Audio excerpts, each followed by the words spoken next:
welu that day o wee na-ekwokwutie nya welu phone wee kpee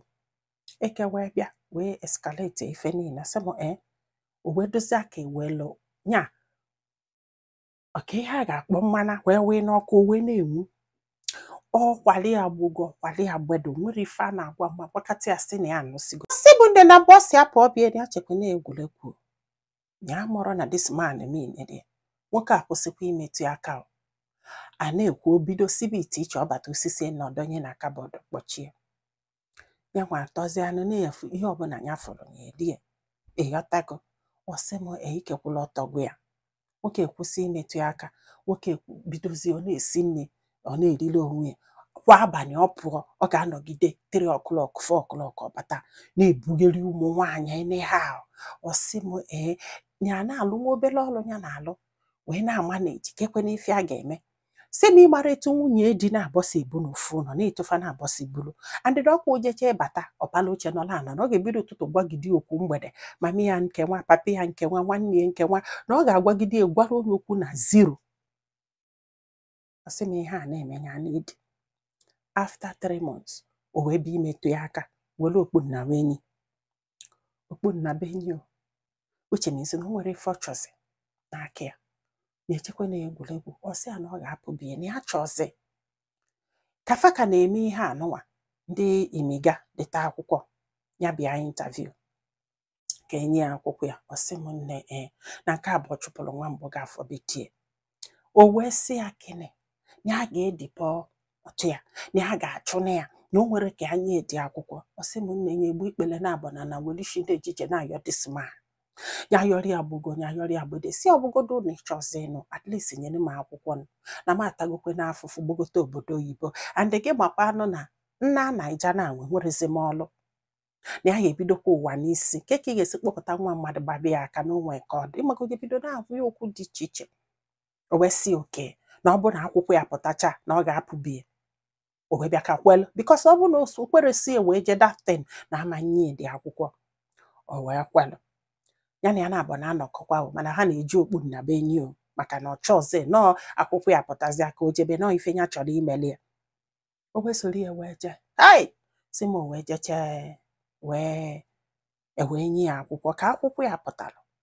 2 weeks ọsị ngwa ya pụọ bie na ya miniri ya si m nne ya wee chọba ụlọ wee chọta ụlọ wee pụọ jee bulu na saịdị airport ebe afọ ka ya bịa a na-ekwu otinye akwụkwọ divorce na divorce process na ha almost conclude go everything olu one day phone ya ring ya sị kedu onye ọ bụ ọ sị na nwanne dị guy ya sị ya ka nwanne ya ọ bụ ọ sị ya na cousin ya na ya nọkwa obodo oyibo ọ sị ya o wee jụbịa sị ka maka di ya wesị ya na di ya gbasagokwe na ọ chụpụrụ ya n'ụlọ ọ sị ya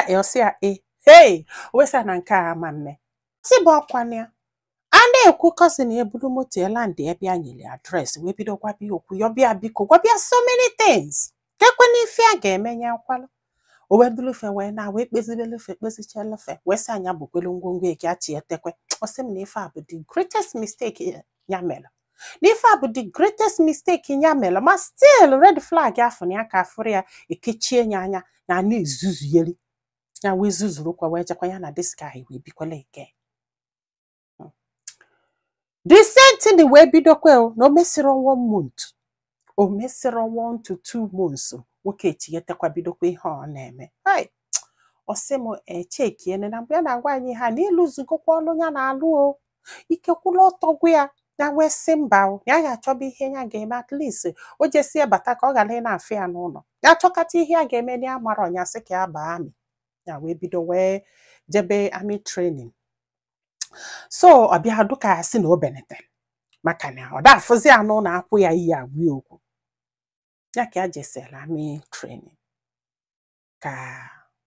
maka na before enye gị akwụkwọ ibido na ị ga-eje test ya wee jee test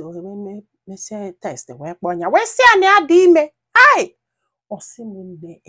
na ya mara ma ọnya nwebe ọṅụ ka ọnya bebe akwa maka na ife a na-achọbụ ya banyere destin na nwetebe ego ka a gakwala ya jewelu bifo ogbu onye ọ sị m nne ikekwula ọtọgwu ya wee jesịa maka na mgbe a na-agwa anyị ihe ọ gwagokwa ya pụọ again na ya ma nne ya ya mara na this man na-alụkwa ezigbo ọlụ gọọmenti wọk mana ya mara ihe na-akpa ya n'isi nọọsụ ga-enye apụ again onya wee na-asị ka ya bido tie dị anyị ka ha wee pụba ihe a wee mee ya wee jelu wee bata wee sị ya n'ihe nwanya na-eje na o nwezikwa n'isi na ya dị ime ọsị afọ wie ịdị ime gịnị na ọka i wee jidie maka na ị chọrọ ịpụ na this marriage na ị ga-apụrịrị na this marriage bra ga-enwe kirimi ndị be unu kirimi unu welu diga amụ onwere ife a na-agwa mmadụ ọda agwụ ya hai ọ na-anyọ nyọgide ọsị m chai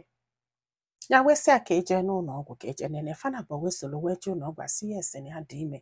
ọsị m ọkwa ịma bọsị afọ asị na ya dị ime na bọsị afọ ka nwoke emetụbedeli ya aka ya metụkwu ya aka again as nwaanyị ọntele bọsị a mụrụ nwa nọọsị awali afọ wee kupụta nwa ya na ya mọrọ ma nsị ka ya bụ na o metụrụ aka ya pasị afọ ime for 9 months ụbọchị ya jee ịmụ nwa sị na ọ ma nsị ya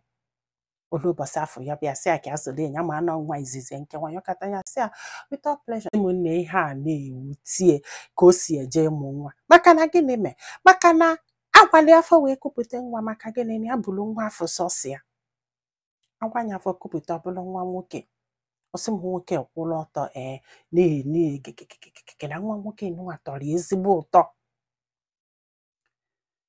ya wee ndụlụ nwa ya wee bata wee bido n'ọchọba nwa ya ịghọtago sọkwana ya ka a mụrụ nwa nnọdụ hapi ọbịa chenjie fana abụọ bido mebe ịmagolu nwa a na-atụ ya ọbụla na-akpọzi ya dadi ịmagolu ụdị ife awa na-atụ ya n'ọnya wee befa tọrọ ụtọ n'ọnya wee befa tọrọ ụtọ na arụ ya anachakwara afọ ebidokwe nke ibongi na ndị otie si nwoke ebidokwe again pịa ịmago n'onye dọ hapi ụdị ife ahụ ya adụkwa ime ọzọ mana bifo ya adị ime ọzọ ka o bidogolo nsogbu ya wee sị ka ya mee nọọsịn ya wee banye skuul na first semester ka ha nọ nwoke ama nkwe ka ya gụọ akwụkwọ ọfịa nke a na-agwakwa o kwekwe ka ya banye maka na obuka dị ya mma oluzie ka ya ba lọsị ka ya ba nọọsịn ka ya bido waba anya na ọ bagie ezi kịta si nka na-abọ chụpụ die n'ụlọ nke nwa ọsị m ọkwa ifo chụpụ die n'ụlọ na ọ na-eme onye amara ife elukwu obodo oyibo agwọ gị anya na ntụ sị ma ọkwana ya ka dị ime nke abụọ ha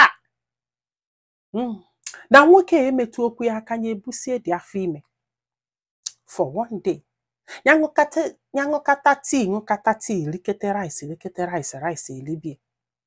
na ka jere ịmụ nwa na aja aka ya si ofe donye na friji ọ bụrụkwa na di ya mara esi nri nọ na fadọrọ na mma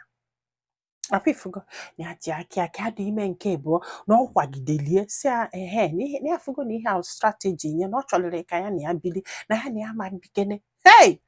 na nke kasị ajọ m nka na-abụ si na ya anụsigo nka na-abụ ya imere enyi ife ọnụsigo na ya mara ma ihe o bu n'uche wee bịa kanụba di na ya nwere ike ịma ikwugheriri ọnụ na ya anụsigo gị pụọ bie